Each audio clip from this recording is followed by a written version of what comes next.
आज मैं आप लोगों के लिए बीएड फर्स्ट ईयर की बुक का एक टॉपिक लेकर आई हूँ। इस बुक का नाम है अधिगमकर्ता के रूप में विकास और टॉपिक का नाम है शिक्षा मनोविज्ञान की प्रमुख विधियाँ।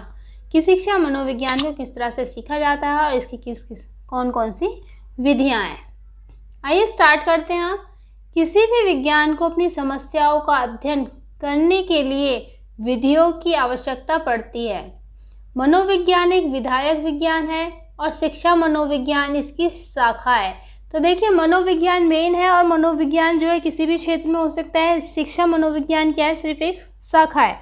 अतः अन्य सामाजिक विज्ञान की भांति शिक्षा मनोविज्ञान के अध्ययन की भी अनेक विधियां हैं कि शिक्षा मनोविज्ञान को किस तरह से सीखा जा सकता है, कि कैसे इस पर जो है एक्सपेरिमेंट किए जा सकते हैं। ये सारी विधियां सीखी जाती हैं। इनकी कार्य प्रणाली के आधार पर इन्हें दो वर्गों में बांटा गया है। आइए देखते हैं कौन कौन से वो दो वर्ग। ये है निरीक्षणात्मक विधियां और विवरणात्मक विधि। तो पहले बात कर लेते हैं हम निरीक्षणात्मक विधि की। तो निरीक्षण विधियों के अंतर्गत उन विधियों को रखा जाता है जिनके द्वारा मानव व्यवहार का अध्ययन निरीक्षण द्वारा किया जाता है। तो निरीक्षण वाली विधियों में क्या रखा जाता है? जो मनुष्य के जो व्यवहार है उसका अध्ययन किया जा रहा है, इन विधियों को रखा जाता है। तो ये भी एक निम्नलिखित है, कई प्रकार की हैं ये भी। तो यहाँ पर देखिए, पहला ये बताया कि अंतर्दर्शन विधि और दूसरा बहिर्दर्शन विधि और तीसरा प्रयोगात्मक विधि। आइए यहाँ पे बात करते हैं सबसे पहले अंतर्दर्शन विधि की। तो अंतर्दर्शन है क्या? अंतर्दर्शन का अर्थ है अपने अंदर देखना। अतः ये एक ऐसी विधि है जिसमें व्यक्ति स्वयं अपनी मस्तिष्क मानसिक स्थिति का अवलोकन करता है और अपनी स्वयं की मानसिक क्रियाओं का निरीक्षण करता है। तो आप लोग देखते होंगे बहुत से जो महात्मा वगैरह होते हैं वो बैठते हैं, भजन वगैरह करते हैं, तो अपने अंतर मन को वो पहचानते हैं। तो इसी तरह से जो है अंतर्दर्शन है कि हम अपने आप को पहचाने, अपने आप की अपने व्यवहार को पहचाने, तो अपनी मानसिक क्रियाओं को निरीक्षण करें, अपनी अनुभूतियों का स्वयं ज्ञान प्राप्त करता है। स्टाउट का कहना है कि अपने मस्तिष्क के कार्य व्यापारों का क्रमबद्ध रीति से अध्ययन ही अंतर्दर्शन है, कि हमारे दिमाग का क्या कार्य हो रहा है और किस तरह से जो है वे एक जगह से दूसरी जगह दौड़ रहा है, कैसे मतलब कि क्या सोच रहा है हमारा मस्तिष्क। इस व्यापारों का क्रमबद्ध रीति से अध्ययन ही अंतर्दर्शन है।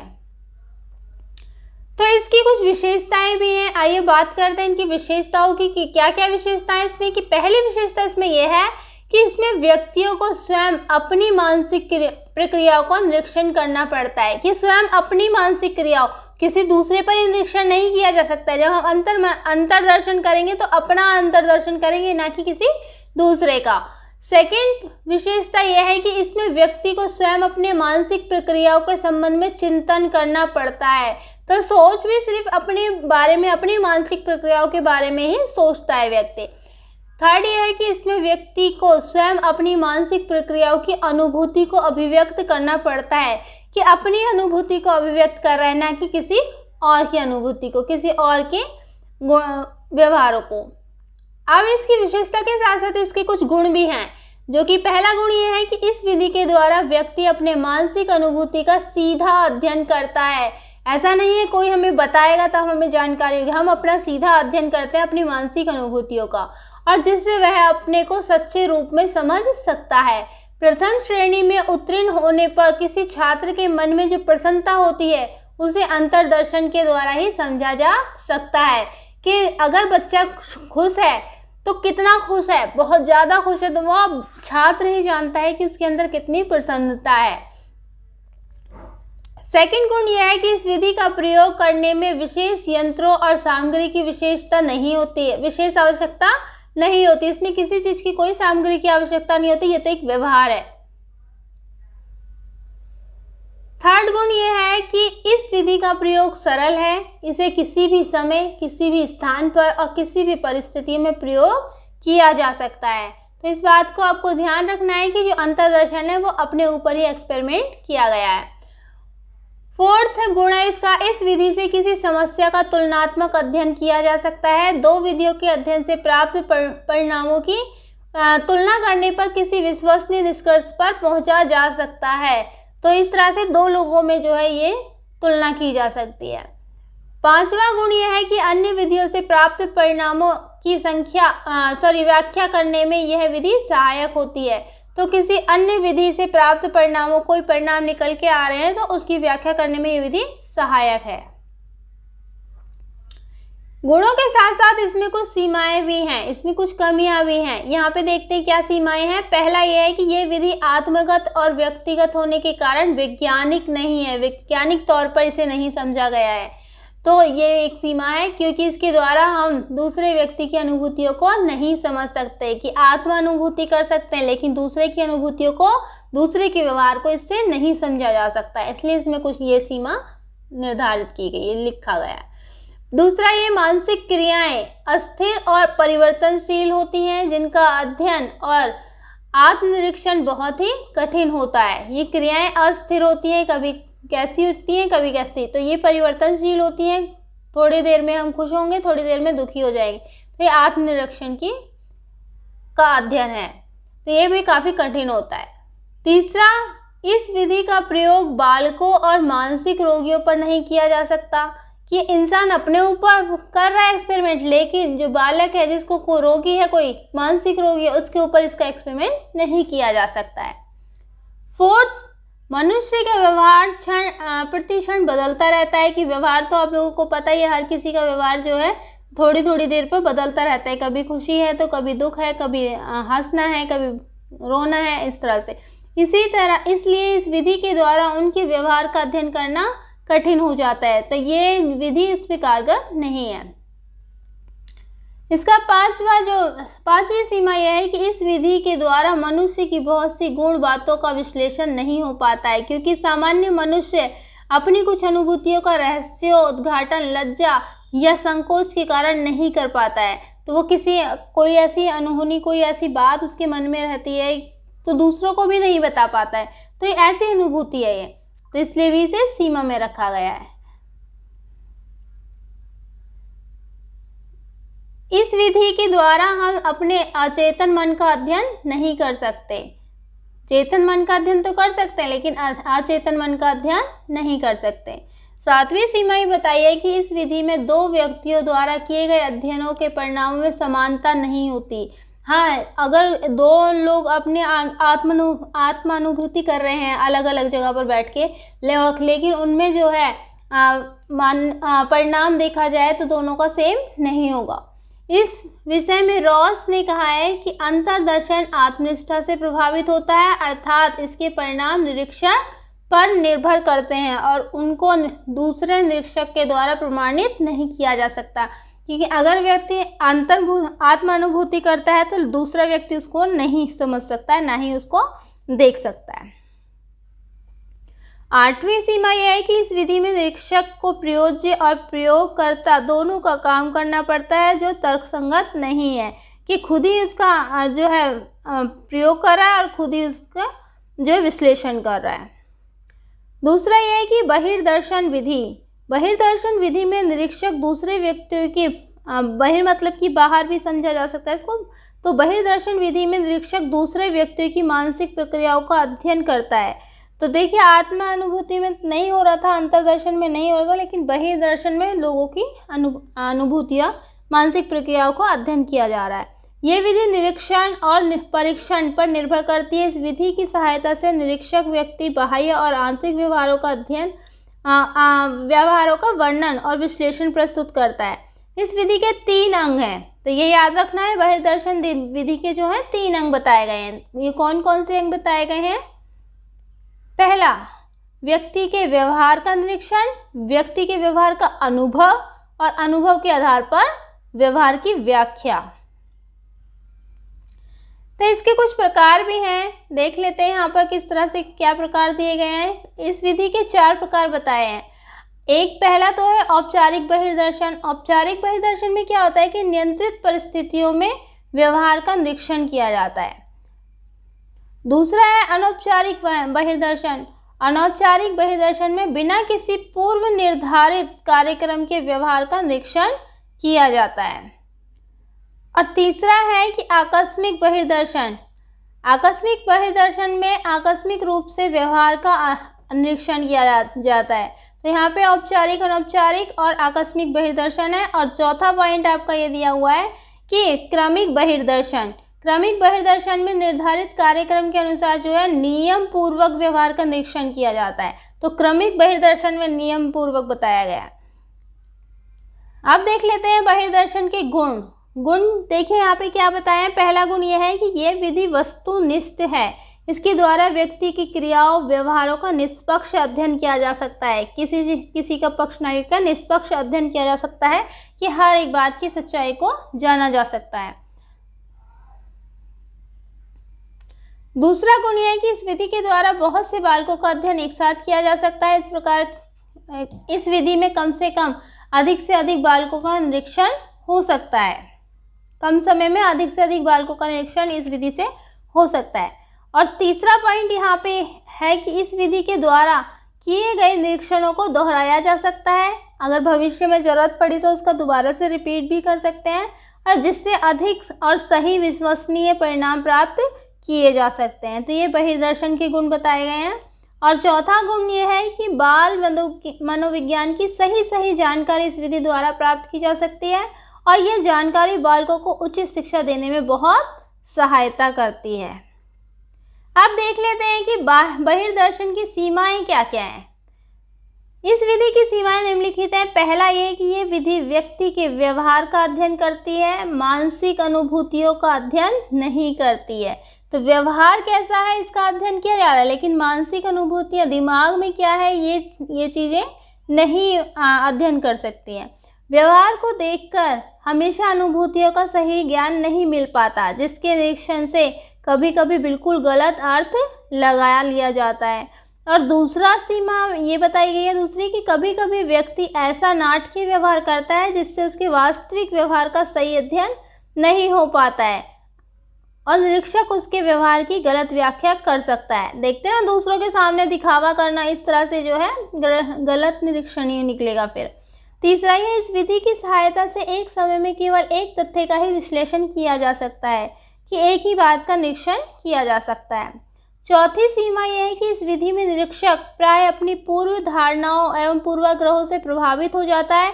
जैसे हम अपने किसी मित्र के व्यवहार का वर्णन करते हैं, वो करते समय उसकी कमियों और दोषों को भूल जाते हैं। अगर हम किसी के बारे में बात कर रहे होते हैं तो हम बड़े एक्साइटेड हो जाते हैं और उसकी अच्छी अच्छी बातें हमें याद आने लगती हैं। हाँ, उसने ऐसा किया था, उसने अवार्ड जीता था, लेकिन उसकी कमियां और दोषों को हम भूल जाते हैं। इसलिए इसमें सीमा बताई गई है।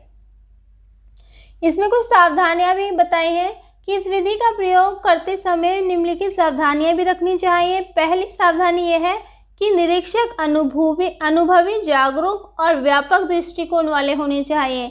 और दूसरा ये कि निरीक्षक को जो है अपनी पूर्व धारणा और पूर्वाग्रह, पक्षपात और द्वेष आदि को दूर रखकर अधिक से अधिक वैज्ञानिक तटस्थता के परीक्षण पर निरीक्षण करना चाहिए।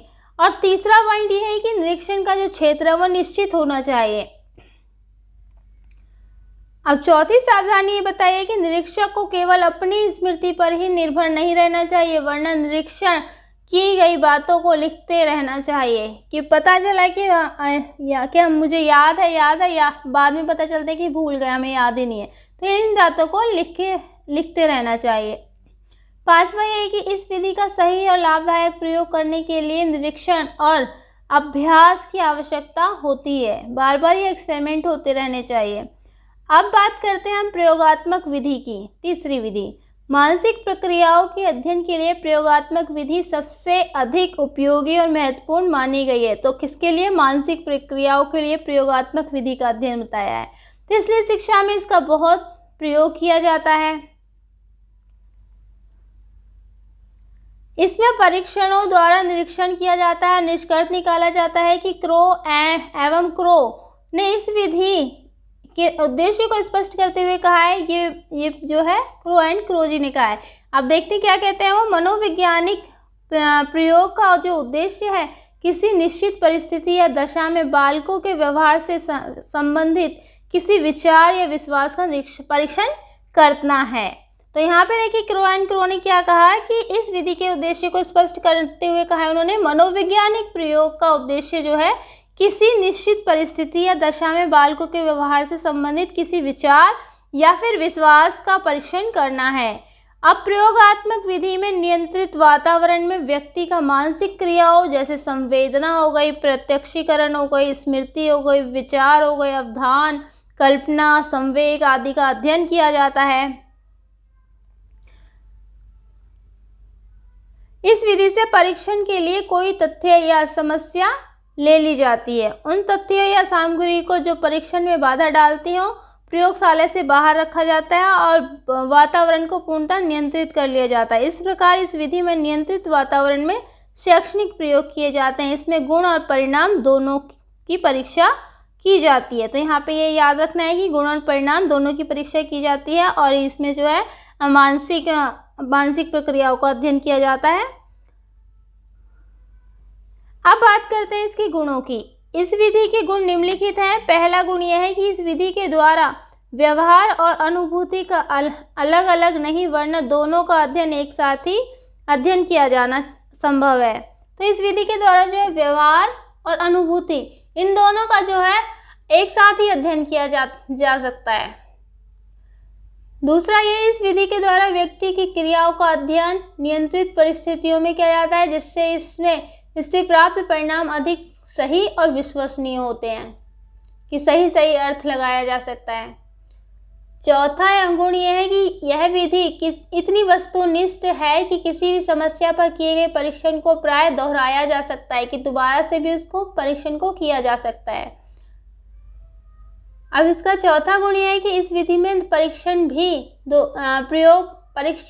भी प्रयोग को दोहराकर परिणाम की सत्यता की जांच कर सकते हैं कि अगर किसी को डाउट है तो वो भी इसका एक्सपेरिमेंट कर सकते हैं। अब पांचवा पॉइंट ये कि इस विधि के द्वारा शिक्षा तथा मनोविज्ञान की अनेक समस्याओं का समाधान किया जा सकता है। तो इससे ये विधि काफ़ी हद तक सही मानी गई है। छठा पॉइंट ये है, मॉर्गन ने कहा है कि बालक के सर्वांगीण विकास के लिए ये विधि अत्यंत उपयोगी है। तो इस विधि को सर्वाधिक महत्व दिया गया है, इसी को अच्छा माना गया है। अब बात कर लेते हैं इसके दोषों के बारे में। इसमें भी कुछ ना कुछ दोष, अगर किसी के गुण होते हैं तो दोष भी जरूर होते हैं। देख लेते हैं यहाँ पर क्या क्या दोष है इसमें। पहला ये कि व्यक्ति की अनेक अनुभूतियों को हम प्रयोग के द्वारा नहीं जान सकते, उसके लिए अंतर्दर्शन विधि का सहारा लेना पड़ता है। तो देखिए हर विधि के लिए जो है एक ही विधि उपयुक्त नहीं है, उसके लिए अंतर्दर्शन विधि भी सहारा लेना पड़ता है। तो इसलिए इसका ये दोष माना गया है। दूसरा ये नियंत्रित वातावरण में प्रयोग के होने के कारण व्यक्ति का व्यवहार स्वाभाविक नहीं रहता, इसमें कृत्रिमता आ जाती है, कुछ बनावटीपन भी आ जाता है।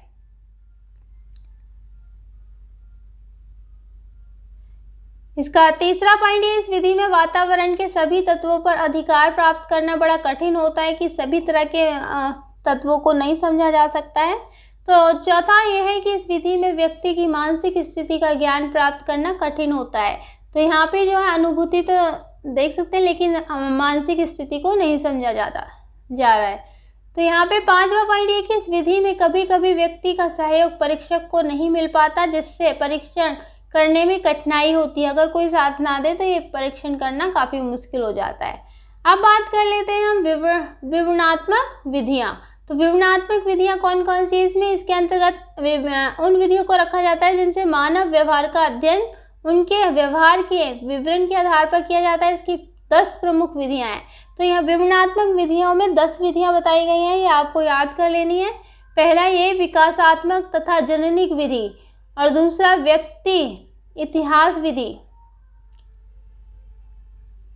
तीसरा है साक्षात्कार विधि, चौथा प्रश्नावली विधि, पांचवा तुलनात्मक विधि, छठा मनोभौतिक विधि और सातवां मनोविश्लेषणात्मक विधि।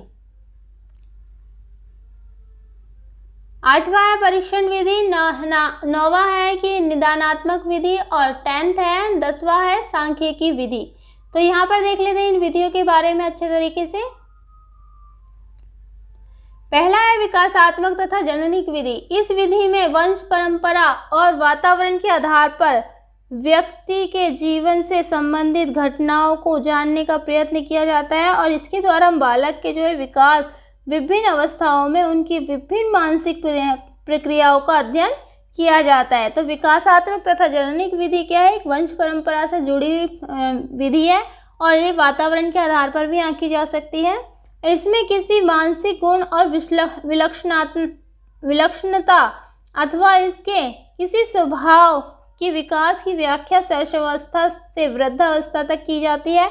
इसमें प्रयोगात्मक विधि की भी सहायता ली जाती है। तो इस प्रकार इस विधि में विकास की अवस्थाओं, विकास की विशेषताओं, बालक के व्यक्तित्व पर पड़ने वाले उसके प्रभावों का अध्ययन किया जाता है। इस विधि का दोष यह है कि इस प्रकार के अध्ययन में बहुत समय लगता है, क्योंकि बच्चा काफ़ी टाइम तक बड़ा होता है, छोटे से बड़ा होता है। एक दिन से लेकर वो बुढ़ापे तक जब तक जीता है काफ़ी टाइम लग जाता है, तो इतना टाइम नहीं होता है अध्ययन करने के लिए। तो ये इसका दोष माना गया है। इसलिए गैरेट ने कहा है कि ये विधि बहुत महंगी है। अब बात करते हैं व्यक्ति इतिहास विधि। इस विधि के द्वारा किसी व्यक्ति के व्यक्तित्व का विश्लेषण किया जाता है। व्यक्ति की सामान्य बुद्धि, जन्मजात तथा अर्जित योग्यता, मनोवृत्ति, अभिरुचि, स्वास्थ्य, शिक्षा, व्यक्तित्व से संबंधित गुण और पैतृक और पारिवारिक गुण और विद्यालय संबंधी, सामाजिक संबंधी आदि के विषय में सूचना एकत्रित की जा सकती है। कि व्यक्ति इतिहास मतलब कि उसकी पुरानी जानकारी को इकट्ठा किया जा सकता है। इन सूचनाओं से व्यक्ति का जीवन इतिहास तैयार किया जाता है और इसी इतिहास के आधार पर उसके व्यक्तित्व के विभिन्न पक्षों से संबंधित निष्कर्ष निकाले जाते हैं। ये सूचनाएं प्राप्त करने में माता पिता, भाई बहन, मित्र, पड़ोसी, शिक्षक, चिकित्सक आदि से सभी सहायता ली जाती है।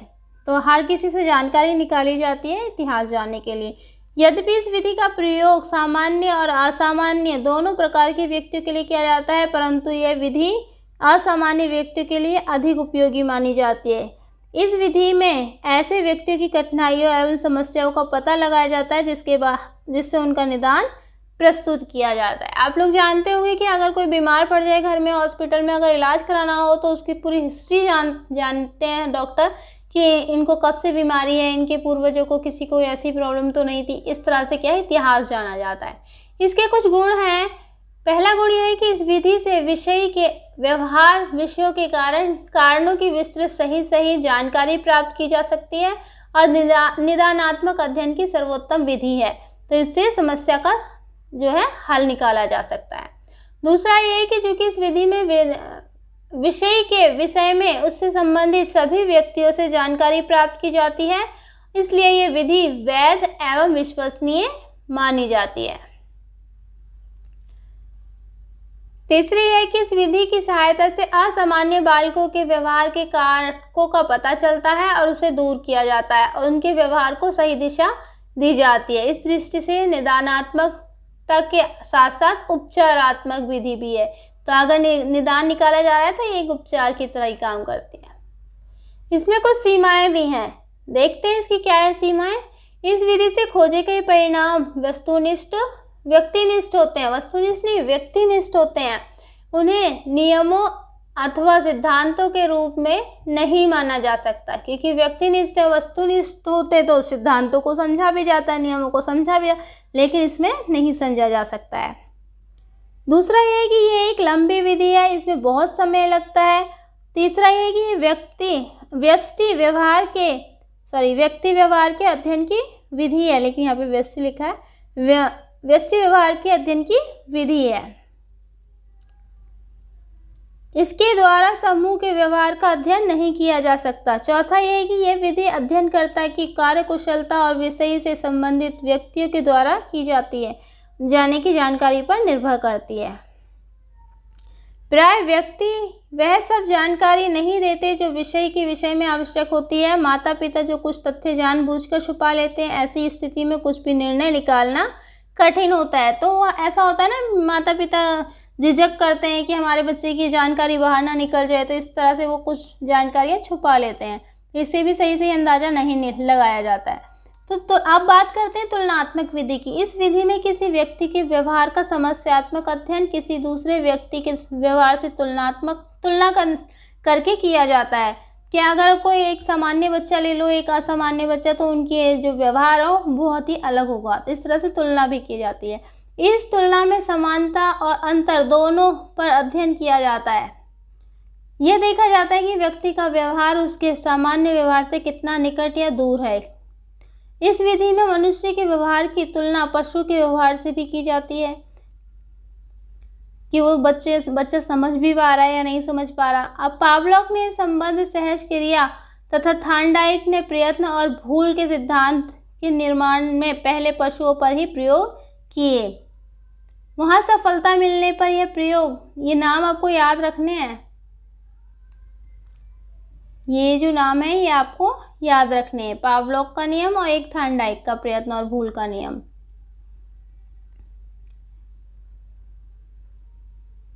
इस विधि से अध्ययन करने में सत्य का विश्लेषण हो जाता है। अब बात करते हैं मनोविश्लेषणात्मक विधि की। इस विधि के प्रवर्तकों में फ्रायड, युग, एडलर प्रमुख हैं। इस विधि के जो प्रवर्तक हैं, इस विधि को जिसने सबसे पहले प्रतिपादित किया वो फ्रायड, युग और एडलर हैं। इस विधि के द्वारा मनुष्य के गुहतम भागों को समझने का प्रयास किया जाता है। मनोविश्लेषणवादियों का कहना है कि चेतन मन की तरह मनुष्य का अचेतन मन भी होता है। अचेतन मन व्यक्ति की अतृप्त दमित इच्छाओं का पुंज है, जिससे कभी कभी व्यक्ति ऐसा आचरण जिसका बाहरी दृष्टि से कोई उपयुक्त कारण नहीं दिखाई देता, मन का विश्लेषण करने पर ही ज्ञात होता है कि उसकी तह में भी अचेतन मन पड़ा हुआ है, कोई पूर्व संचित अनुभव ही है। इसलिए यदि इस अचेतन मन की इच्छाओं को समझ लिया जाए तो अनेक असंतुलित व्यवहार वाले और कुंठाग्रस्त व्यक्ति ठीक किए जा सकते हैं। स्वप्न विश्लेषण, शब्द साहचर्य, स्वतंत्र साहचर्य और सम्मोहन आदि से इस विधि के अध्ययन में सहायता ली जा सकती है। अब बात करते हैं निदानात्मक विधि की। यह विधि अनेक विधियों का योग है। निदानात्मक विधि सभी विधियों का योग है, क्योंकि लास्ट में क्या होता है, निदान ही निकाला जाता है। यह व्यक्तिगत समस्याओं के समाधान की विधि है। इस विधि के द्वारा असामान्य व्यवहार, भावना ग्रंथियों और मानसिक रोगों के कारणों का पता लगाया जा सकता है, और जब इनकी असामान्यता के कारणों का ज्ञान हो जाता है तो उसके निराकरण के लिए प्रयत्न किया जाता है। और इस विधि का जो प्रयोग है वो बाल अपराधी और शारीरिक दोष वाले, हकलाने वाले, संवेगात्मक लोगों पर किया जाता है, और अस्थिर और पढ़ने में बेहद कठिनाई अनुभव करने वाले बालकों के लिए होता है। इस विधि में निदान और उपचार दोनों किए जाते हैं कि अगर निदान मिल जाता है कि ये प्रॉब्लम क्यों हो रही है तो उसका उपचार भी किया जा सकता है। इसलिए इसे उपचारात्मक विधि भी कहा जाता है। इस विधि का प्रयोग निम्नलिखित क्रम में किया जाता है। अब देख लेते हैं कौन सा क्रम है। पहला ये कि सर्वव्यापी विषय की मनोशारीरिक समस्या को समझा जाता है कि उसके हाव भाव कैसे हैं, वो शारीरिक ढंग से ठीक है या नहीं। दूसरा यह है कि उसके बाद उस समस्या के कारणों को जानने के लिए उपयुक्त प्रविधियों का चयन किया जाता है। तीसरा है कि इन प्रविधियों से प्राप्त परिणामों को लेखबद्ध किया जाता है, लिख लिया जाता है, कि नोट कर लिया जाता है इनमें क्या क्या समस्याएं हैं। चौथा ये है कि अंत में उनके उपचार के लिए उपाय किए जाते हैं। अब बात करते हैं हम सांख्यिकी विधि की, कि अन्य विधियों की तरह मनोविज्ञान में भी सांख्यिकी विधि का प्रयोग किया जाता है। इस विधि का प्रयोग करने से परिणाम अधिक विश्वसनीय और प्रमाणित हो जाते हैं। तो इस विधि का प्रयोग करने पर जो सामग्री प्राप्त होती है उसका विश्लेषण किया जाता है और परिणामों की विश्वसनीयता तथा वैधता का निर्धारण किया जाता है। तो मेन ये भी सांख्यिकी विधि को भी महत्वपूर्ण माना गया है।